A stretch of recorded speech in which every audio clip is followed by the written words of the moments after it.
Olá, meus queridos. Aqui estamos mais uma vez para refletirmos acerca da Palavra de Deus. E, dessa vez, eu vou me basear num livro escrito pelo pastor Russell Shedd, um livro muito bom chamado Adoração Bíblica. E, rapidamente, eu quero destacar algumas coisas que ele coloca sobre adoração, alguns termos utilizados na Bíblia e as reflexões que ele faz no livro acerca da questão da adoração. O primeiro termo que o Dr. Shedd destaca no seu livro como sendo um termo utilizado para a questão da adoração é o termo treskeia. Treskeia, em grego, é religião. Olha que interessante. Quando a gente ouve em religião, normalmente a gente não pensa na adoração, na relação que existe entre religião e adoração. Só que o arrazoado que ele faz é que a verdadeira religião é a religião que gera a adoração. E ele se baseia no termo que aparece justamente no livro de Tiago, capítulo 1, nos versos 26 e 27, quando Tiago diz assim: se alguém se considera religioso, mas não refreia sua língua, engana-se a si mesmo, sua religião não tem valor nenhum. A religião que Deus, o nosso Pai, aceita como pura e imaculada é esta: cuidar dos órfãos e das viúvas em suas dificuldades e não se deixar corromper pelo mundo. Então a primeira consideração que Dr. Shedd faz é que é impossível haver adoração se não houver essa preocupação em viver a religião da forma correta. Aqui a gente vê claramente a diferença entre religião e religiosidade. A religiosidade não se importa com o outro. A religiosidade só se importa com o mecanismo, com a mecânica. Só se importa com a forma. Só se importa no fazer pelo fazer. No fazer para cumprir rituais. A verdadeira religião é aquela que serve o outro. Então, treskeia aqui, ele traz para nós essa reflexão de que a verdadeira adoração começa a partir do momento que eu sirvo ao outro e a partir do momento que eu não me corrompo com as coisas desse mundo. Então, manter-se correto diante de Deus, manter-se fiel à palavra de Deus e servir ao outro é uma forma de adorar. Não há como haver adoração se essa religião não for vivida na verdade, de verdade, em verdade. Então essa é a primeira reflexão que eu quero trazer aqui. Você quer adorar a Deus? Sirva ao próximo. Você quer adorar a Deus? Se preocupe com o próximo. Se preocupe com a necessidade do outro. Não olhe só para si mesmo. Não olhe apenas para o seu próprio umbigo. Não se esqueça. A própria palavra diz que ao servirmos aos outros, devemos fazê-lo como se fizéssemos ao Senhor. As duas outras expressões que Shedd usa estão no mesmo versículo. É a palavra latreia, que nós temos uma certa familiaridade com ela, porque é de onde vem a palavra idolatria, e a palavra proskunel. Então, falando primeiro da palavra latreia, eu vou me reportar ao texto de Mateus capítulo 4, versos 9 e 10, que diz assim: tudo isso te darei se te prostrares e me adorares. Jesus lhe disse: retire-se, Satanás, pois está escrito: adore o Senhor, o seu Deus, e só a ele preste culto. Eu vou repetir os textos. Verso 9 e 10 do capítulo 4 de Mateus.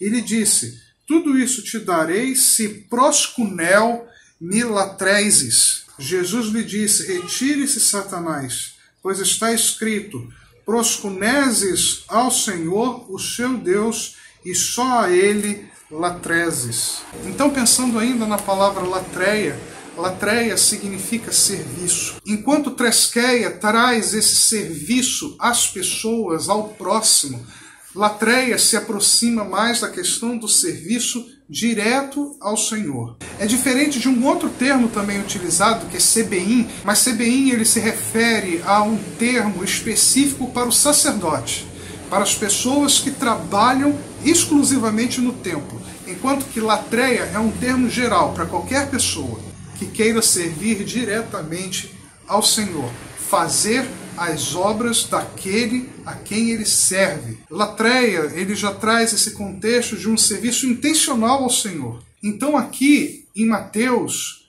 o que o diabo está dizendo é que Jesus deveria servi-lo, passar a fazer as obras dele. Olha que absurdo isso. É o termo latreia que ele utiliza aqui. Mas Jesus prontamente diz: somente a Deus prestarás culto, somente a Deus servirás, somente a Deus latreses. Então aqui é a segunda reflexão que o Dr. Shedd faz. Temos que servir somente a Deus. Temos que fazer somente a obra de Deus. A obra de Deus, além de servir órfãos, viúvas e ao nosso próximo, é estarmos abertos a ouvir a sua voz e fazermos a sua vontade. Sermos servos de Deus, disponíveis ao Senhor, completamente prontos a ouvir e obedecer. Isso é latreia. Paulo se utiliza do termo latreia em Romanos 12, verso 1, quando ele diz: portanto, irmãos, rogo-lhes pelas misericórdias de Deus que se ofereçam em sacrifício vivo, santo e agradável a Deus. Este é o culto racional de vocês. Este é a latreia de vocês. Então, Paulo aqui dizendo que servir ao Senhor, latreia, é moldar a nossa mente ao querer de Deus, é moldar o nosso ser à vontade de Jesus e assim nos oferecermos pessoalmente como sacrifício vivo, santo e agradável a Deus. Isso é latreia. E o outro termo que o Dr. Shedd comenta com a gente no seu livro é proskuneses. Proskuneses é prostrar-se. Proskuneses é entregar-se, é render-se, é tanto fisicamente no ato de se ajoelhar, cair sobre os seus joelhos, mas também render-se de coração, de intenção, render-se completamente à vontade de Deus. Isso é proskuneses. Então, neste momento, essa é a reflexão que quero trazer para os irmãos. Adoração, não basta você acordar domingo de manhã e ir para a igreja achando que isso é adoração. Adoração não é só você sentar na frente do seu computador e assistir o culto online. Adoração é serviço a Deus em ação. Adoração é ação. Adoração é atitude. Adoração é intenção. Adoração vai além do ato externo, que também faz parte do processo, mas não é o processo todo. Adoração, ele tem que vir do nosso âmago. Então a adoração, ela vem primeiro de dentro, sai da nossa intenção de olhar para quem nós estamos pensando, em quem nós estamos direcionando a nossa energia, a nossa força, as nossas intenções.